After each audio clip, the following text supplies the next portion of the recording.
Hey everyone and welcome back to Minds Mind Tutorials. Mariam here. So now we are starting with the topic competence. इसी competence के topic के बाद हमारा जो next topic रहता है मोस्टली उस पर डिटर्मिनेशन हमें पढ़ना होता है गैमेट बायोलॉजी में. एंड फिर थर्ड चीज हमारी आती है डिफरेंशिएशन, जिसको हम सेल्यूलर डिफरेंशिएशन भी कह सकते हैं. तो तीनों ही टॉपिक्स कहीं ना कहीं आपस में थोड़े एक साथ ही पढ़े जाने वाले टॉपिक्स है, इतने आपस में रिलेटेड नहीं है, पर स्टिल गैमेट बायोलॉजी में कॉम्पिटेंस, डिटर्मिनेशन एंड डिफरेंशिएशन ये तीन चीजें और सेल डिवीजन वाला पोर्शन थोड़ा सा साइटोलॉजी में हम ले लेते हैं. तो ये चार एक टॉपिक्स रहते हैं जो कि साथ में हमें पढ़ना होते हैं. तो अभी हम लोग कॉम्पिटेंस के साथ यहाँ पर स्टार्ट कर रहे हैं. अब कॉम्पिटेंस में क्या होता है इसको थोड़ा सा समझाऊं तो जो पहला थॉट कॉम्पिटेंस का आया था, सबसे पहले तो हिस्ट्री की बात कर रहे हैं. जिन साइंटिस्ट ने पहली बार इसके बारे में सोचना शुरू किया था उनका नाम था वॉडिंगटन. कुछ लोग इसको वेडिंगटन भी कहते हैं. ठीक है. ईयर 1932 की बात है जब उन्होंने पहली बार इसके बारे में हमें यहाँ पर बताया था. तो उन्होंने यहाँ पर, तो ये तो पहली बात होती है थॉट के बारे में. अब क्या होता है कि मैं थोड़ा डेफिनेशन की बात करूं तो एक आपको इतना तो सारे बच्चों को नॉलेज रहता है कि स्पर्म का और ओवम का जब फ्यूजन होता है तो पहली स्टेज पे जो जिस चीज की फॉर्मेशन होती है, जब फर्टिलाइजेशन हो जाता है, हम उसको जाइगोट कहते हैं. और फिर जब जाइगोट पे डेवलपमेंट शुरू होता है तो धीरे धीरे हम उसको क्या कहने लगते हैं, हम उसको एम्ब्रियो कहने लगते हैं. ये आप समझते हैं. अब ये जो एम्ब्रियो का टिश्यू होता है, अब एम्ब्रियो क्योंकि जाइगोट अगर वन सेल टाइप का होता है तो एम्ब्रियो थोड़ा टिश्यू वाले फॉर्म में आ जाता है. तो एम्ब्रियो का जो टिश्यू होता है, बात ध्यान से समझना, एम्ब्रियो का जो टिश्यू होता है यानी कि एम्ब्रियोनिक टिश्यू, तो एम्ब्रियोनिक टिश्यू में जो रिएक्शन होती है, जैसे कि आगे क्या करना है, किस टाइप से मतलब फॉर्मेशन में जाना है या कोई सी भी स्टेप हो, जितने भी रिएक्शन होते हैं एम्ब्रियोनिक टिश्यू के अंदर वो किसके ऊपर बेस्ड होते हैं, वो इंडक्टिव स्टिमुलस के ऊपर बेस्ड होते हैं. इंडक्टिव स्टिमुलाई पर बेस्ड होते हैं. अब इसको ही कहते हैं कॉम्पिटेंस ऑफ टिश्यू, कि एम्ब्रियोनिक टिश्यू का किस पर निर्भर करना, इंडक्टिव स्टिमुलाई पर निर्भर करना. इसी को हम क्या कहते हैं, कॉम्पिटेंस ऑफ टिश्यू कहते हैं. तो ये तो डेफिनेशन की बात होगी. अगर हम यहाँ पर लिखें भी इसको तो कैसे लिखेंगे, रिएक्शन, मैं इसको R/N लिख रही हूँ, reaction of embryonic tissue, reaction of embryonic tissue on the basis of inductive stimuli, ठीक है, इज कॉल्ड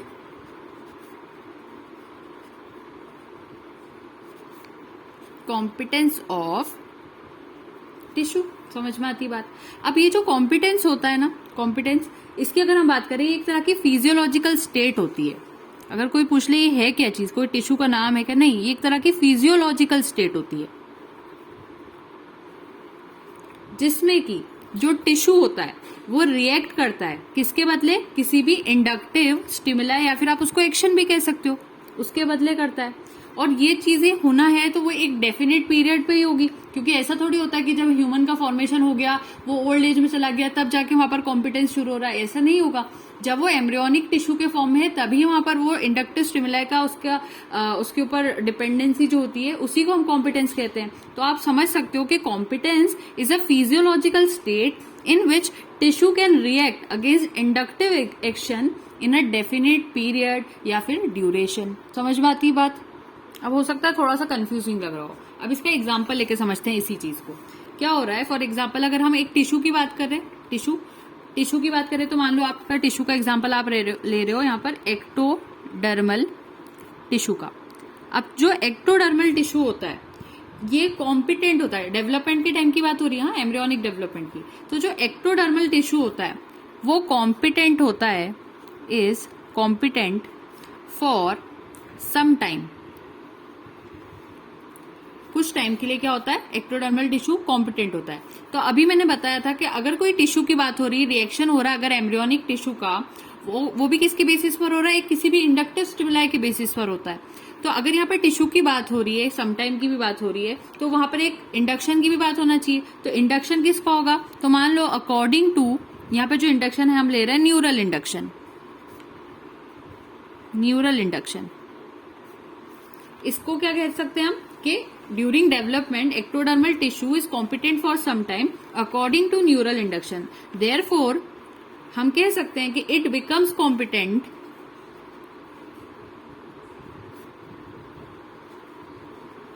for other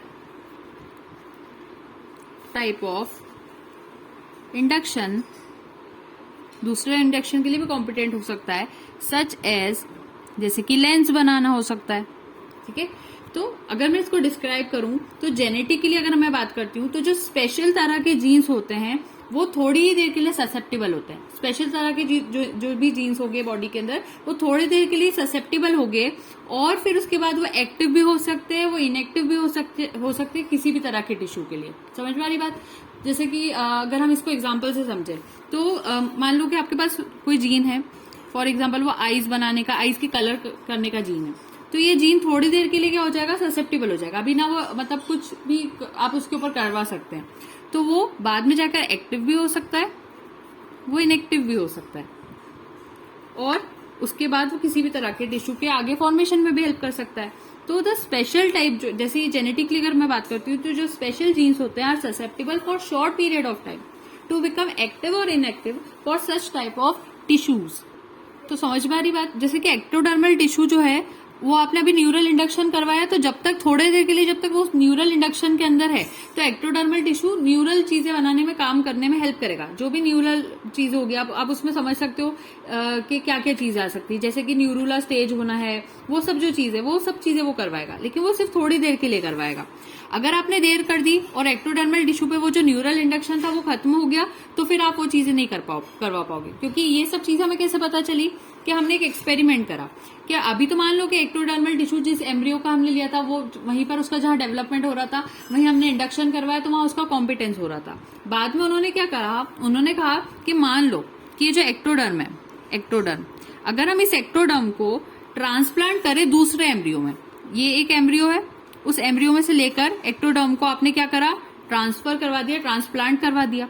अब जब ट्रांसप्लांट करवाया तो ये पाया गया कि जो डिफरेंट स्टेजेस थी एम्ब्रियो की, तो उसमें क्या करा, फॉर एग्जांपल दूसरा एम्ब्रियो का ब्लास्टुला स्टेज आया, फिर ऐसे करते करते पूरा गैस्ट्रुला, न्यूरुला, वो जो पूरी स्टेजेस होती है वो जब उसमें आ रही थी, तो जब एक्टोडर्म को उसमें तब ट्रांसप्लांट करवाया तो उसमें ये देखा गया कि जैसे जैसे टाइम पास हो रहा था, जैसे शुरुआती स्टेज में एक्टोडर्म फिर भी थोड़ा वर्क कर रहा था और वो मतलब जैसे कि इंड्यूस्ड था तो वो काम कर रहा था, लेकिन थोड़े टाइम में ये देखा गया कि जो एक्टोडर्म था उसने अपने पावर को, ठीक है, उसने अपनी पावर को, पावर ऑफ ट्रांसफॉर्मेशन, इसके पास ये पावर थी क्योंकि हमने उसको न्यूरल इंडक्शन करवाया था, तो उसके पास कौन सी पावर थी, power of transformation into neural tissue,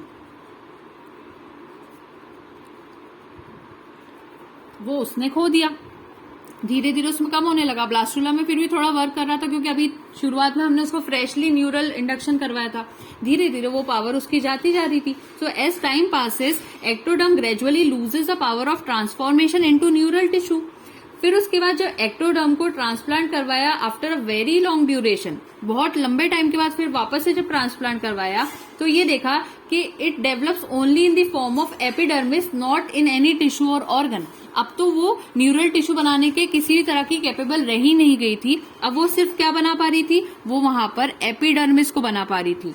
epidermis not in, जो कि किसी भी, नॉट इन एनी टिश्यू और ऑर्गन था। ये प्रॉब्लम आने लगी। तो ये सिर्फ थोड़ी ही देर के लिए वहां पर ऐसा होता है कि आप उसको इंड्यूस करवा पाते हैं। उसके बाद एक और एक्सपेरिमेंट करवाया गया। उसमें क्या कहा कि after separating some parts of ectoderm, अगर हम कुछ पार्ट्स एक्टोडर्म के ऑफ गैस्ट्रुला स्टेज, अब जब गैस्ट्रुला स्टेज में था एम्ब्रियो, उसके टाइम पर अगर कुछ एक्टोडर्म के पार्ट हम ले लेंगे, were kept in different stages for different period of time, then they are transplanted at different places of neurula. अब गैस्ट्रुला के टाइम का एक्टोडर्म आप कहां पर ले जा रहे हो, न्यूरुला के टाइम के जहां पर एक्टोडर्म आना चाहिए वहां पर ले जा रहे हो, जहां पर अभी न्यूरुला के टाइम पे इंडक्शन बिल्कुल एक्टिव था। तो ये देखने को मिला, result shows that the capacity to form brain decreases in posterior gastrula stage. अब जहां से जब गैस्ट्रुला को अभी जरूरत थी एक्टोडर्म की, आपने वहां से ले जाकर न्यूरुला की तरफ ले गए जहां पर इंडक्शन एक्टिव था, तो आपको ये देखने को मिला कि जो पोस्टीरियर गैस्ट्रुला स्टेज थी वहां पर जो ब्रेन फॉर्मेशन था, उसकी कैपेसिटी थी, वो अब डिक्रीज हो गई, कम होने लगी। वहीं जो पोस्टीरियर न्यूरल स्टेज थी, अभी आपने न्यूरुला में लगा दिया, तो जो पोस्टीरियर न्यूरल स्टेज थी, जो वहां पर कैपेसिटी जो एक्टोडर्म की थी, वो वहां पर वो भी डिक्रीज कर गई। Whereas the aging tissue loses its competence for other special type of induction but develops competence for new type of induction. समझ में आ रही बात?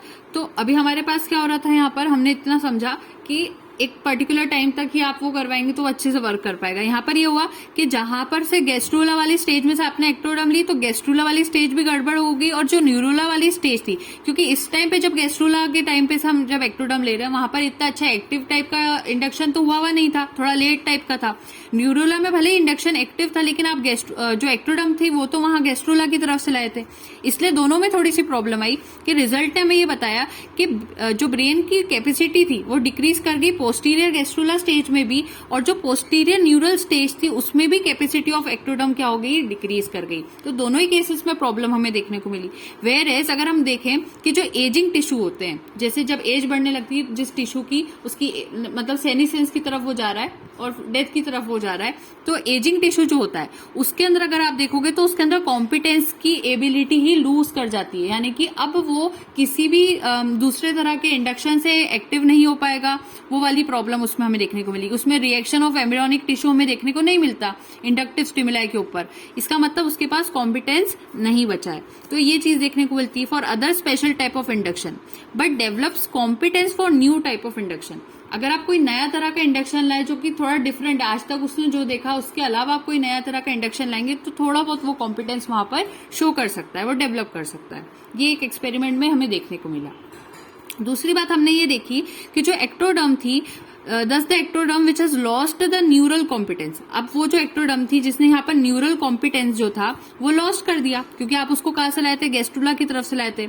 Will become competent for that induction which forms lens, ear, vesicle and nasal pits. अब मान लो वो ectoderm neural competence में नहीं जा पा रही, मान लो वो न्यूरल कॉम्पिटेंस वाला काम नहीं कर पा रही, इसका मतलब ये नहीं हुआ कि अब ये एक्टोडर्म कुछ भी नहीं कर पाएगी। वो एक्टोडर्म अब किस चीज का इंडक्शन करवा सकती है, फिर भी लेंस का, ईयर वेसाइकल का और नेसल पिट्स का करवा सकती है। सो ड्यूरिंग डेवलपमेंट एक टिश्यू जो होता है एम्ब्रियो का वो इंटरेक्ट करता है एडजेसेंट टिश्यूज के साथ भी। जैसे एक टिश्यू के साथ आपने कुछ करा तो वो दूसरे टिश्यू पे भी अफेक्ट करेगा। जैसे किसी बॉडी में अगर किसी सेल में इन्फेक्शन आने लगता है तो अगर वो सही टाइम पे क्योर नहीं होता तो वो आगे के भी सेल्स को इन्फेक्ट कर सकता है। उसी तरह से यहाँ पर भी तो वो दूसरे एडजेसेंट टिश्यूज के साथ भी वहां पर इंटरेक्ट कर सकता है और इंड्यूस कर सकता है to develop under special condition. These develop tissues in turn interact with their adjacent tissues and induce them to develop in a particular direction, और ये प्रोसेस धीरे धीरे कंटिन्यू होती जाती है जब तक वो सक्सेसिव टिश्यू तक ना पहुंच जाए। ये प्रोसेस रहती है वहां पर। अब डेवलपमेंट ऑफ कॉम्पिटेंस समझते हैं। जो कैपेसिटी होती है बिहेवियर की, capacity of behaviour towards inductive stimuli is not found in primitive stages of embryo.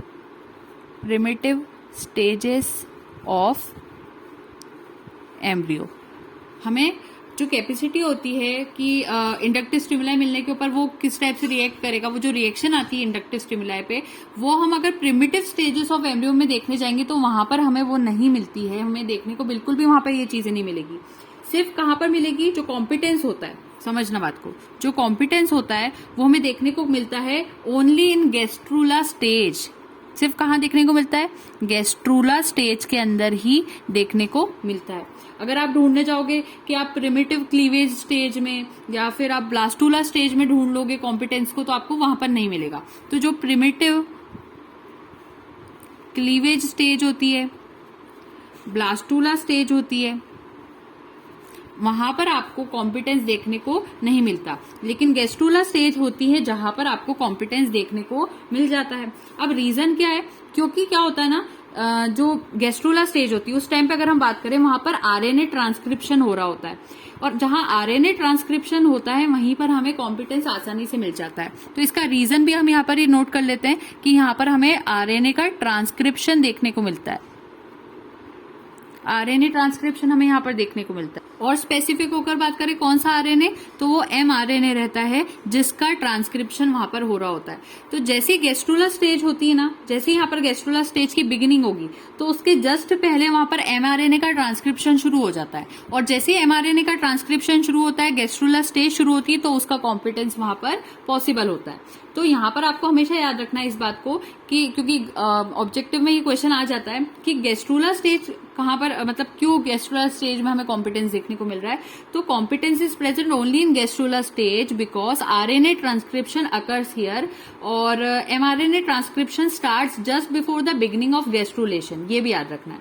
अब जो इंडक्टिव टिश्यूज होते हैं उनके पास कैपेसिटी होती है कि वो दूसरे टिश्यूज को भी इंड्यूस करवा सके, यानी कि वो तो एक तरह से क्या करते हैं, रिएक्टिव टिश्यूज होते हैं। ठीक है, मतलब समझ रहे होगे, जैसे कि एक टिश्यू है, आपने इस टिश्यू को क्या करा, इंड्यूस करवा दिया, ठीक है, कॉम्पिटेंस की तरफ इंड्यूस करवा दिया, तो इसके पास में जो टिश्यू होगा उसको भी ऑटोमेटिकली क्या करवा देगा, इंड्यूस करवा देगा। तो ये कैपेसिटी वहां पर होती है।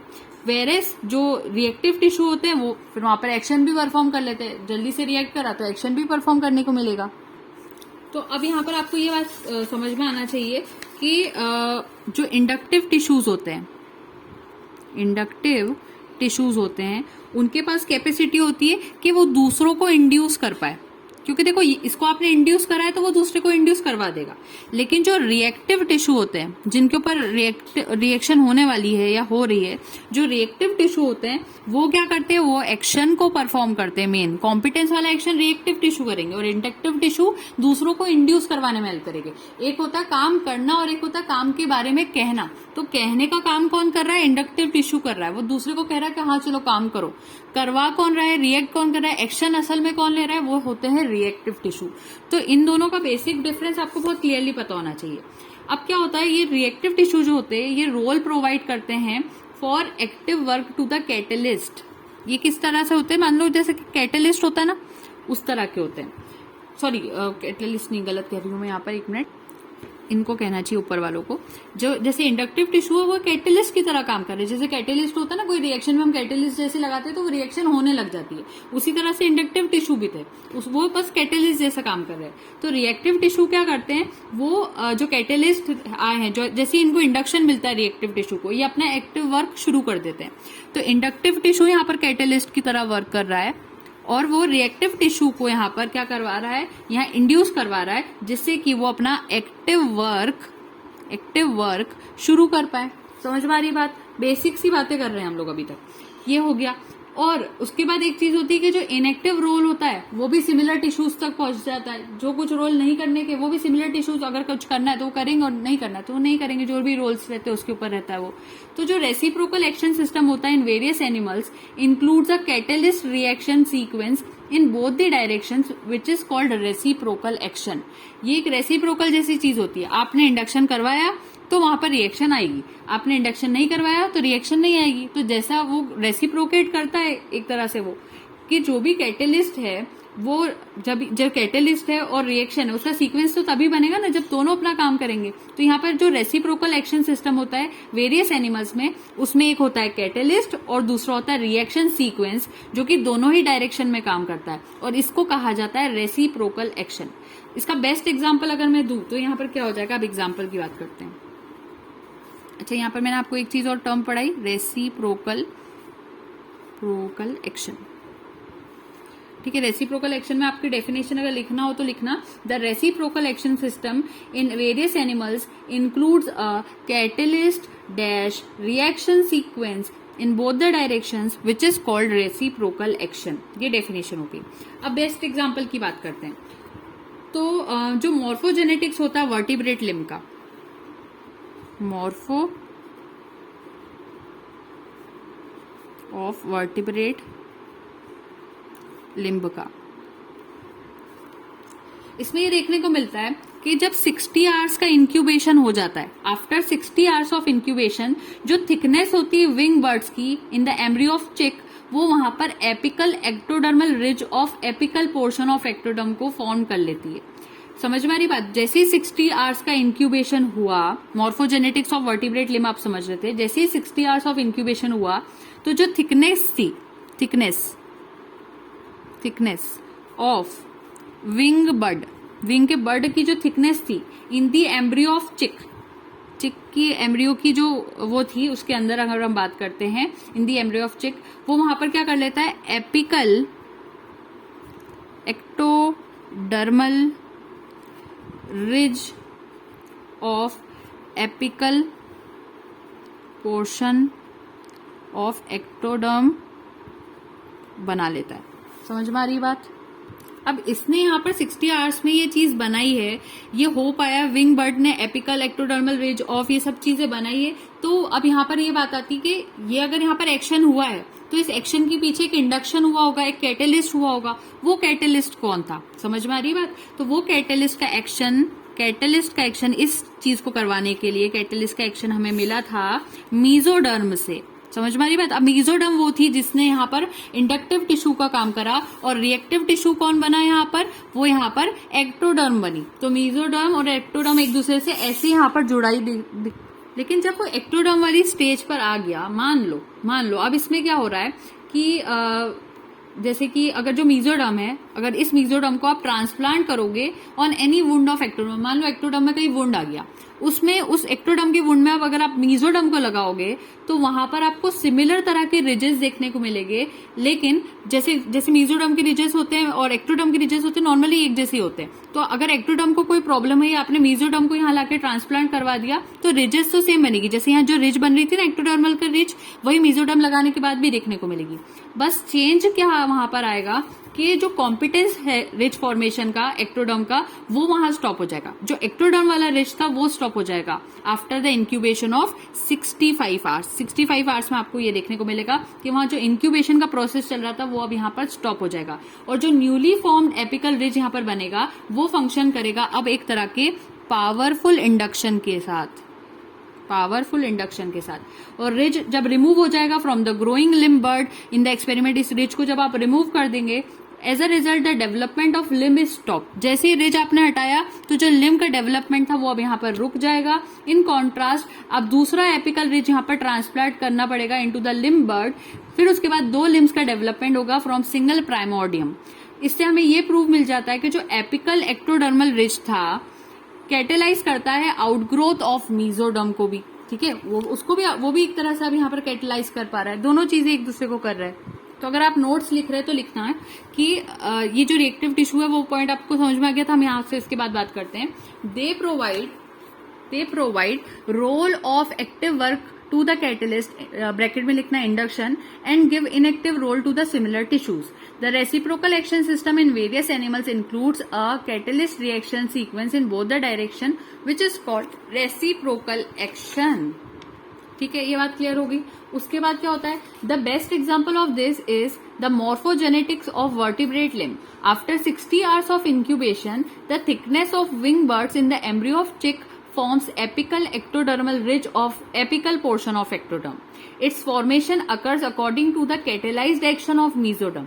If mesoderm is transplanted on any wound of ectoderm, it forms similar type of ridges, while the competence of ridge formation by ectoderm is stopped after the incubation of 65 hours. Newly formed apical ridge functions as a powerful induction. Ridge is removed from the growing limb bud in the experiment. As a result, the development of limb is stopped. In contrast to this, if another apical ridge is transplanted into the limb bud, then 2 limbs develop from single primordium. This proves that apical ectodermal ridge catalyzes the outgrowth of mesoderm. तो यहाँ पर आपका competence topic पूरा complete हो जाता है। Next topic we will be taking determination. उसके बाद लास्ट में हमारे पास डिफरेंशिएशन आ जाएगा। तो डिटर्मिनेशन थोड़ा सा मतलब डिफिकल्ट लगता है स्टूडेंट्स को, इसलिए हम वो नेक्स्ट वीडियो सेगमेंट में लेंगे। So thank you so much and don't forget to like, share and subscribe. Happy learning. Gamete biology playlist में आप इसको चेक कर सकते हैं बाद में सारा पोर्शन जो आज हमने पढ़ा।